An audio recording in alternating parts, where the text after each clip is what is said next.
Sir C part. C part. Okay, एक बार देख लेते हैं। देखो, हाँ सर, सी लग रहा है।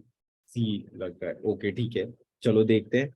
सबसे पहले हम क्या करते हैं, सबसे पहले हम इनवाइट करते हैं।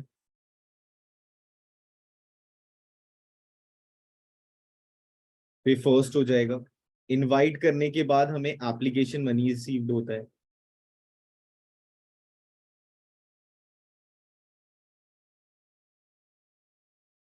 एप्लीकेशन मनी रिसीव होने के बाद फिर तुम अलॉटमेंट का नोटिस भेजते हो। तो अलॉटमेंट का नोटिस भेजते हो तो अलॉटमेंट मनी ड्यू होता है। उसके बाद अलॉटमेंट का मनी रिसीव्ड होता है और उसके बाद शेयर कॉल मनी ड्यू होता है। ठीक है, तो ये जो बिल्डअप हो पा रहा है, बी, फिर आपका डी, फिर हो रहा है सी, फिर हो रहा है ए और फिर हो रहा है ई। ठीक है, इसलिए इसका आंसर ये हो जाएगा। हाँ, ये सेम तो नहीं है ना। What is the correct sequence of types of capital in company's balance sheet while preparing notes to account? सबसे पहले आता है आपको ऑथराइज कैपिटल, उसके बाद आता है आपका इशूड कैपिटल, उसके बाद आता है subscribed and fully paid up. ठीक है, उसके बाद आता है subscribe but not fully paid up, फिर आता है आपका फोरफीटेड शेयर। ठीक है, तो कौन सा ऑप्शन बिल्डअप हो पा रहा है इससे? एक ही ऑप्शन है डी वाला, नहीं, हाँ डी वाला, ए नहीं, B option. Sir B option होगा ना। हाँ, बी ऑप्शन। ठीक है,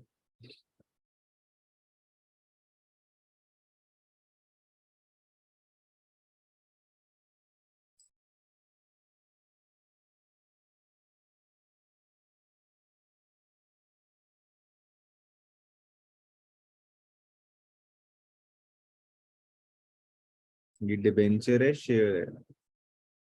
वेंचर। डिबेंचर, ठीक है।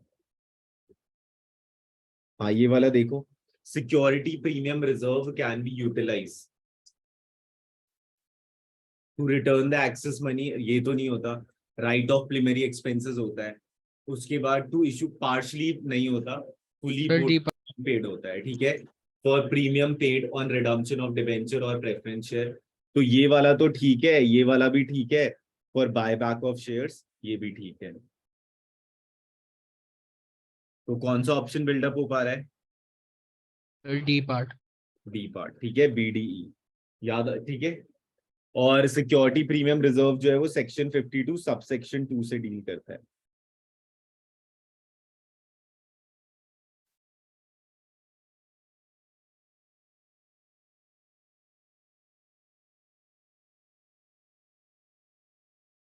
अब एक केस स्टडी आएगा अच्छा सा।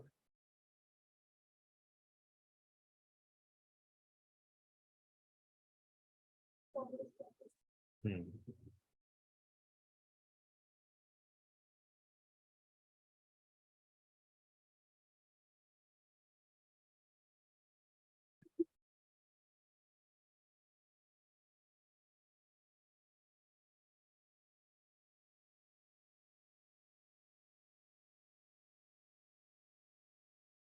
ओके चलो देखते हैं। Read the passage carefully and answer the following question 46 to 50। मतलब कितने क्वेश्चंस हो गए? 5 क्वेश्चन हो गए ना। Yes sir. XYZ Limited is registered with an authorized capital of 20 lakh। तो authorized capital 20 lakh हो गया, divided into 2 lakh equity shares of 10 each। The company is in manufacturing of pickles and spices. Due to increase in the demand of packed food in the market, they decided to diversify its operation. For this purpose, they decided to issue 1 lakh equity shares of 10 each। मतलब 10 lakh rupees के equity shares। The company issued 20,000 equity shares to the vendor। मतलब अगर मैं 1 लाख की बात करूं तो 20,000 तो ये वेंडर को दे चुका है। ठीक है, बाकी बचे कितने? 80,000 जो ये पब्लिक को दे रहा होगा। ठीक है, vendor for the supply of money required to manufacture the packed food. Rest of the equity share were issued to the general public for subscription. The application receive for 46,000 shares।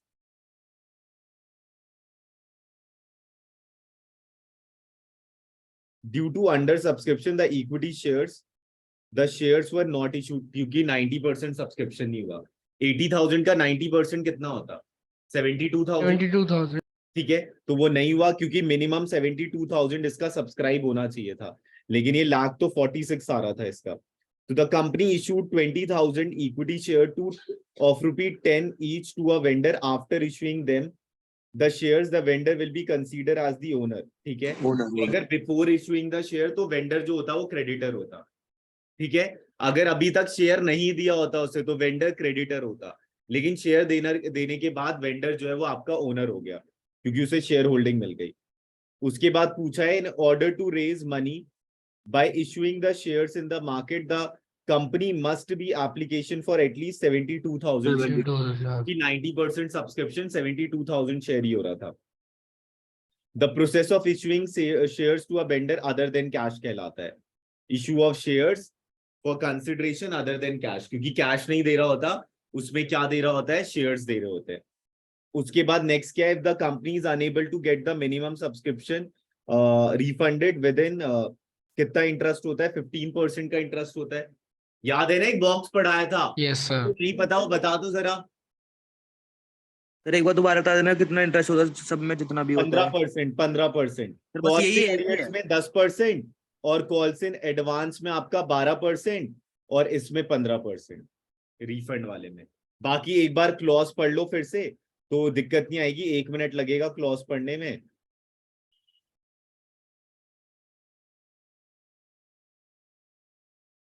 देखो इसमें तो numerical value ही बस change होनी है, ये याद रखना, ये नई चीज है आप लोगों के लिए। ऑथराइज कैपिटल के बाद ऑथराइज के शेयर कैपिटल को दो में डिवाइड कर रखा है, एक इशूड शेयर कैपिटल और एक अनइशूड शेयर कैपिटल। उस केस में अनइशूड शेयर कैपिटल 1 लाख था, जो अभी हमने केस स्टडी पढ़ी, क्योंकि 1 लाख उसने इशू किया था और 1 लाख जो है उसका बचा हुआ था, तो 1 लाख जो बचा हुआ है वो अनइशूड शेयर कैपिटल हो जाएगा। सर टोटल उसके बाद 2 लाख था। हाँ 2 लाख ही तो था ना शायद। नहीं सर, 1 लाख था। सर एक ही था, उसमें से 20 उसने वेंडर को दे दी तो 80 20 वेंडर और 80,000 इशू कर रहे थे पब्लिक नहीं को। उसे ऑथराइज जो था वो कितना कितना था ऑथराइज? ऑथराइज तो गिवन ही नहीं था शायद। एक मिनट,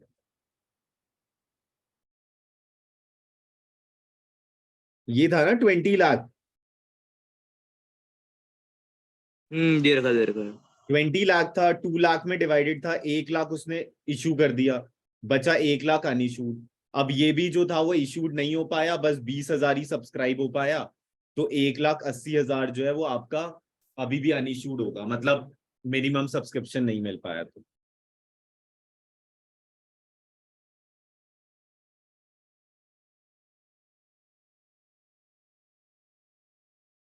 ये रहा।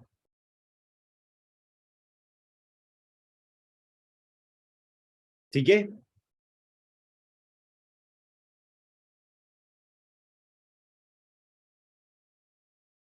Interest rate 15%। और सर 12 वाला कौन सा था?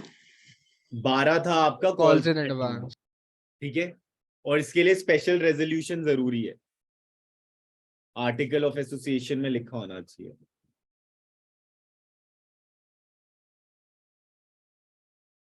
चलो उसके बाद नेक्स्ट पे आते हैं, the following refer to the maximum amount of, तो ये होता है आपका, तो यहाँ पर तो 3 ऑप्शंस बिल्डअप हो पा रहे हैं। The following refers to the maximum amount of share capital. Sir authorise होगा इसका। सर ऑथराइज होगा ना इसका तो, कि पूरी लाइफ टाइम में वो इतना कर सकता है। ऑथराइज, नॉमिनल और रजिस्टर्ड सेम ही तो होते हैं। नहीं सर, इसका ए पार्ट होगा ना, क्योंकि लाइफ टाइम एक्सेप्ट गिवन है। हाँ एक्सेप्ट गिवन है, शेयर कैपिटल होगा। ठीक है, एलिमिनेशन, क्योंकि ऑथराइज कैपिटल का नाम भी नॉमिनल कैपिटल है, नॉमिनल कैपिटल रजिस्टर्ड कैपिटल। ठीक है, एक बार मैं दिखा देता हूँ फिर भी। टोटल मतलब 9 क्वेश्चन बिल्डअप हो पा रहे हैं इससे। सर इससे पहले आपने शेयर्स करवाया था? हाँ शेयर्स करवाया था सर वो यूट्यूब पे डाल दूं? अपलोड कर दिए मैंने, अब पूरा हो गया शेयर्स। हाँ ये बता दो मुझको सबको, कॉल्ड अप कैपिटल और पेड अप कैपिटल पता है ना? कॉल्ड अप जितना मंगवा अच्छा। रही है कंपनी, यस सर। ठीक है, जितना ड्यू है, और पेड अप कैपिटल जितना उसने एक्चुअली पे कर दिया। ऑथराइज कैपिटल के दो नाम होते हैं, नॉमिनल कैपिटल और रजिस्टर्ड कैपिटल। जब भी ऐसे क्वेश्चन में फंस रहे हो जो अभी हमने किया, एलिमिनेशन मेथड अप्लाई करना इजीली हो जाएगा। एक ही चीज ऑड वन आउट लग रहा था, जो कि था सब्सक्राइब कैपिटल, बाकी सबके तो सेम ही नाम थे।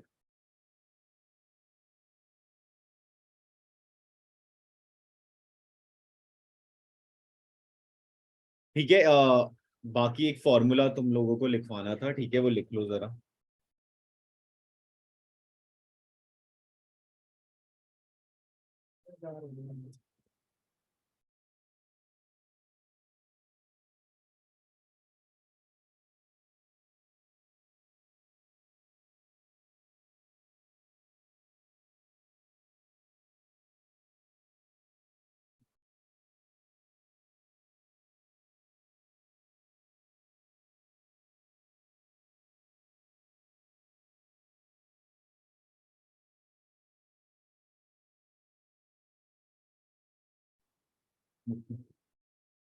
कुछ कुछ वर्ड्स हैं जो लिख लेना, ठीक है, अच्छे से।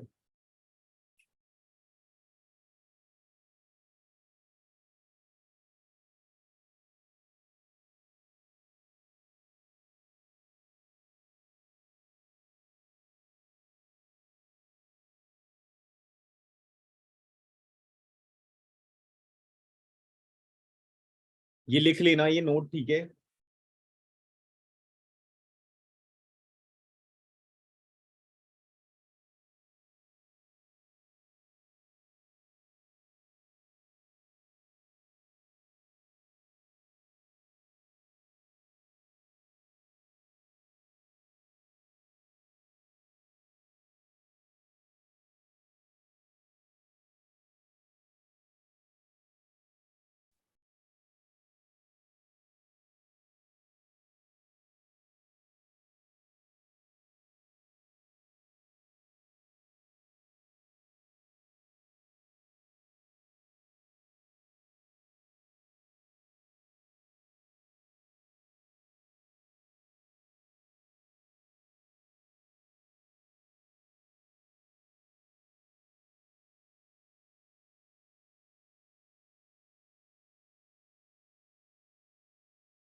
ओके, फॉर एग्जाम्पल सुन लेना, ठीक है। जैसे मान लो 10 रुपए का शेयर है, 5 इंस्टॉलमेंट थी, ये दे दिया, ये दे दिया, ये नहीं दिया, ठीक है। अब कंपनी ने बोला कि कंपनी जो है इसे रीइश्यू कर रही है 5 रुपए का, ठीक है। और आगे ना फुली पेड अप नहीं लिखा। इसका मतलब क्या है, फुली पेड अप नहीं लिखा, इसका मतलब है कि कंपनी ने भी यहीं तक मंगवाया उस बंदे से, ठीक है। आगे कंपनी जो है वो नोटिस पीरियड भेजेगी उसे 2 और 2 का, ठीक है। जब तक अटैच ना हो फुली पेड अप, तब तक तुम्हें ये नहीं मानना कि उसने पूरा पैसा दे दिया है। अगर मान लो कि अभी तक कंपनी ने हर शेयर होल्डर से 6 रुपए ही मंगवाया है, तो उससे भी अभी तक 6 रुपए ही मंगवाए हैं, ठीक है। बाकी आगे ड्यू डेट्स बन जाएंगे, ठीक है। और अगर कंपनी ने लिख दिया है फुली पेड अप, तभी तुम्हें मानना है कि जितना शेयर का दाम था उतना वो पे कर चुका है, ठीक है। तो जब फुली पेड अप लिखा होगा तभी मानना है। जैसे कि ये देखो, 500 थे शेयर्स, 10 रुपए का शेयर था, ठीक है। 10 रुपए का शेयर था,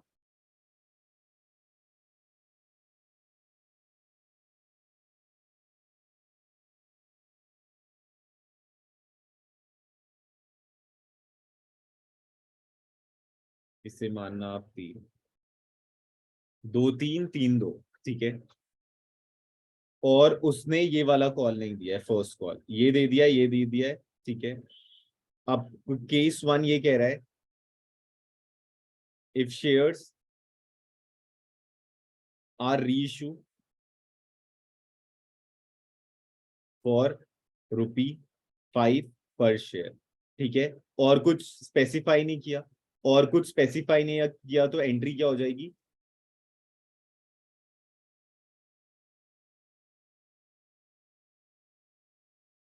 जो कौन सा ड्यू है 5 रुपये हो जाएगा मतलब फिर। हाँ सीधा 5 से ही एंट्री हो जाएगी, ठीक है। मतलब Three- moral of the story ये है कि अगर फुली पेड अप नहीं लिखा तो तुम्हें भी क्या मानना है कि जितना औरों से Order. मंगवाया उतना इनसे भी मंगवाया, ठीक है, अगर फुली पेड अप नहीं दिया। ठीक है, बाकी मैं एक पिक्चर भेज दे रहा हूँ, उससे आपको और क्लियर हो जाएगा।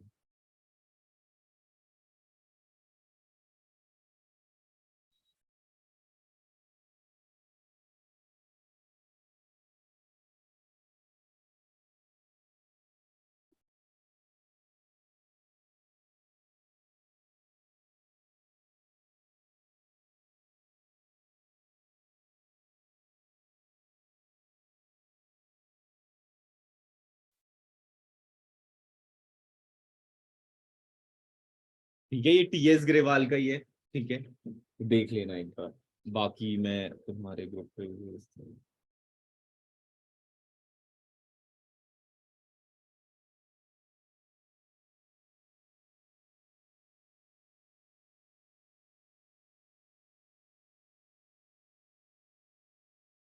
आ गया ना? आ गया स्टूडेंट्स? ठीक है, एक बार वो एग्जाम्पल देख लो।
और उसी का वाइस वर्सा हो जाएगा जब आपको अलॉटेड नहीं गिरा।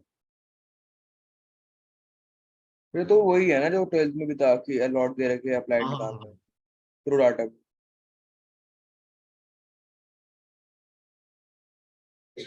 सर ये क्रॉस मल्टीप्लाई ऐसे भी हो जाएगा ना? हाँ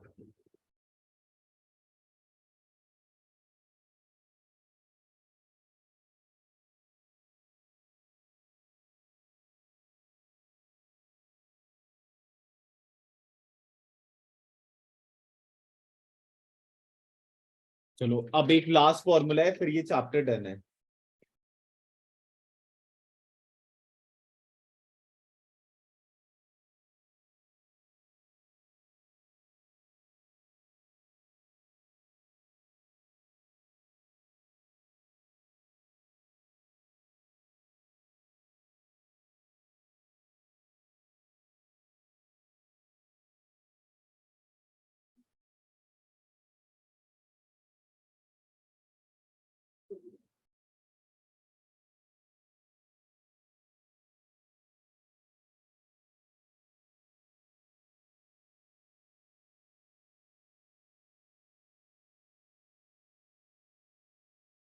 हाँ लिख लेना।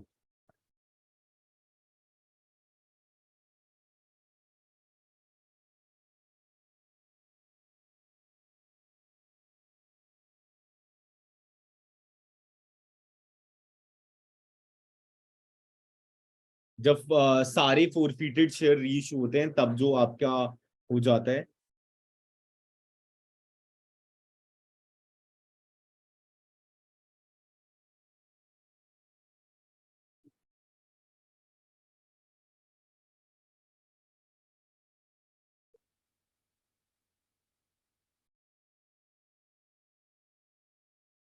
और फिर वो जो अमाउंट आएगा वो कैपिटल रिजर्व में चला जाता है, और कैपिटल रिजर्व जो होता है वो एक लाइबिलिटी होता है, तो क्रेडिट हो जाता है।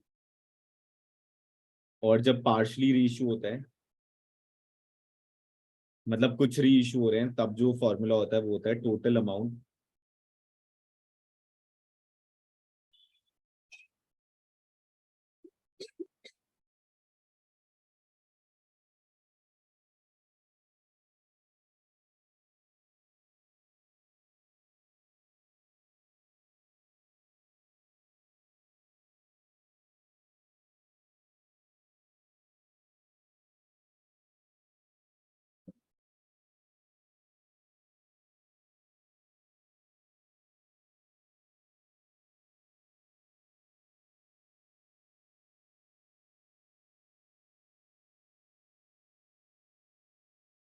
लिख दिया सबने?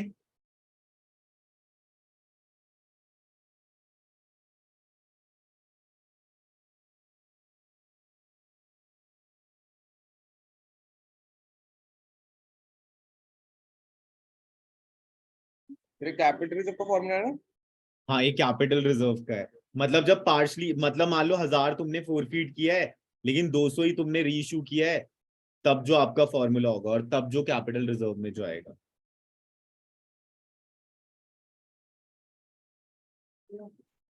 टाइमिंग नहीं देखा था तुमने? आज की टाइमिंग 5 बजे है। हाँ, 5 बजे कह रहा हूँ, मतलब रुक जाओ 1 मिनट।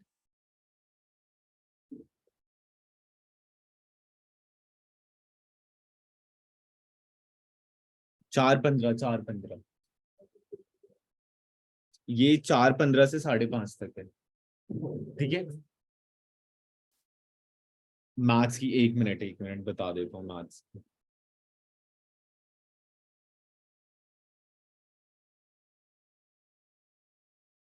मैथ्स मैम की टाइमिंग है 5 से 6, ठीक है।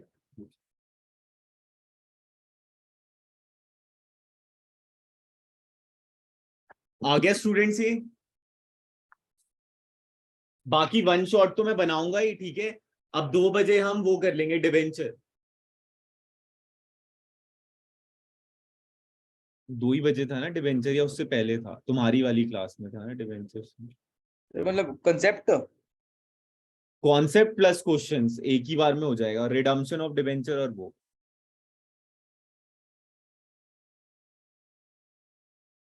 2 बजे कर लेते हैं, ठीक है।